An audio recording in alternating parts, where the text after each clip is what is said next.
পাকিস্তানের ছাত্ররা যখন আন্দোলন শুরু করলো তখন হলো অনেক মানে ছাত্রদের প্রাণের মাধ্যমে আমরা আমাদের বঙ্গবন্ধুর বলিষ্ঠ নেতৃত্বে, যদিও উনি কারাগারে ছিলেন, তারপরে ওনার নেতৃত্বেই আসলে বাংলা রাষ্ট্রভাষা বাংলা পেয়েছিলাম।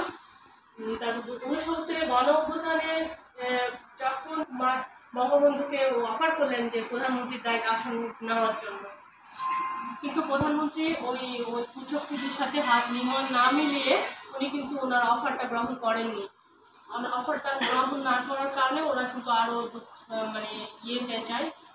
বঙ্গবন্ধু সেটা বুঝতে পেরে উনি ৭ই মার্চে একটা ভাষণ দেন, এবারের সংগ্রামই হবে আসলে মুক্তির সংগ্রাম, এবং ২৩শে মার্চে কিন্তু উনি স্বাধীনতার ঘোষণাও দিয়ে দেন আমাদের। ওনার মাধ্যমে উনি বলেন যে বাংলাদেশের স্বাধীন পতাকা উড়বে বাংলাদেশের মাটিতে। তারপরে কিন্তু আমাদের যুদ্ধ শুরু হয় এবং বঙ্গবন্ধু এই যে আপনার পাকিস্তান থেকে স্বাধীনতা পর্যন্ত বেশ কয়েকবার উনি চেলে গিয়েছেন, মেয়াদ অনেক অনেক যে মানে কারাগারের মেয়াদে ওনার ১ বছর হয়েছে। এটা কিন্তু কম ত্যাগের ব্যাপার না। আমি আপনি সহজে একটা আন্দোলনে ঝাঁপিয়ে পড়বো, আমার যা হয় হবে, এই মেন্টালিটি আমাদের কয়জনের আছে, তাই না?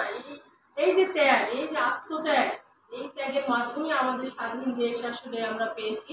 কিন্তু আমাদের মধ্যেই আসলে কিছু কুচক্রী মানে স্বার্থলোভীদের কারণে ১৯৭৫ সালের এই ১৫ই আগস্ট আপনার সপরিবারে হত্যা করা হয়, জাতির জন্য আসলে কলঙ্কিত দিন।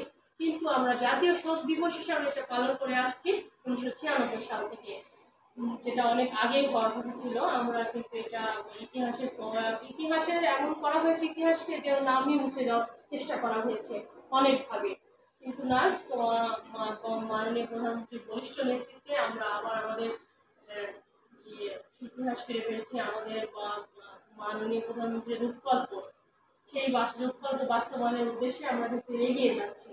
সেই এগিয়ে যাওয়ার পরিপ্রেক্ষিতেই আমাদের সরকারি কর্মকর্তা কর্মচারীদের কিছু কিছু দায়িত্ব আছে। আমরা কিন্তু সরকারের বাইরে যেতে পারি না, আমরা চুক্তিবদ্ধ আপনার সাথে।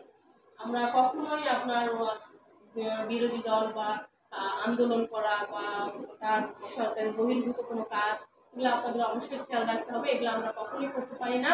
আমরা আসছি সরকারকে হেল্প করার জন্য। উনি কিন্তু আমাদের দেশটা চালাচ্ছে, ওনার মাথায় যে কত প্রেশার সেটা শুধু আমরা সমালোচনা করে আসলে আরো খারাপ হবে। আর একটা ব্যাপার, রুলস রেগুলেশন সরকার গভর্নমেন্টের এর বাইরে কখনোই যাওয়া যাবে না। আর একটা ব্যাপার সবাই বলেছে দায়িত্ব, আসলে দায়িত্ব যদি আপনি ঠিক মতো পালন না করেন তাহলে কিন্তু আপনার টাকাটাই হালাল হবে না, বেতনটাই হালাল হবে না। সেক্ষেত্রে দায়িত্বের ব্যাপারে অবশ্যই সতর্ক থাকতে হবে। শুধু দায়িত্ব আপনি আপনার একটু অবহেলার কারণে বড় একটা ন্যাশনাল ইস্যু হতে পারে, যেহেতু এটি একটি এখানে যে কোনো ঝামেলা যে কোনো সময় হইলে এটা একটা বড় দুর্ঘটনা হবে। আমাদের টিম ওয়ার্ক অনুযায়ী আমাদের কাজ করতে হবে। এয়ারপোর্ট এমন একটা সেকশন, যেমন প্রকৌশল অধিদপ্তর, আইএলজি, এরা শুধু প্রকৌশলে কাজকর্ম করে, কিন্তু এয়ারপোর্ট এমন একটা সেকশন, এখানে আছে ইএম সেকশন, সিভিল সেকশন, আছে আপনার ইসিআর, আছে টাওয়ার, আছে ফায়ার, মানে ভ্যারাইটিস একটা ব্যাপার। তারপরেও আমাদের টিম ওয়াইজ কাজ করতে হবে। যার যার দায়িত্ব, আমার রিকোয়েস্ট থাকবে যার যার দায়িত্ব আপনারা দায়িত্ব পালন করবেন, তাহলে ইনশাল্লাহ আমরা দেশকে আগিয়ে নিয়ে আপনার ক্ষুদ্র প্রচেষ্টায় কিন্তু আমার দেশ অনেক এগিয়ে যাবে। আর আর আর আমরা আরো একটা থাকবো, রাশিয়া এয়ারপোর্ট তো আপনাদের এয়ারপোর্ট, আমরা অফিসাররা আলোচি কাল নাই, আজ এখানে থাকবো, অন্য এয়ারপোর্ট চলে যাবো, সিভিল এভিয়েশন সামগ্রিক ব্যবহার করে। কিন্তু এখানে যারা স্টাফরা আছে অনেকে আছে দীর্ঘদিনই থাকে,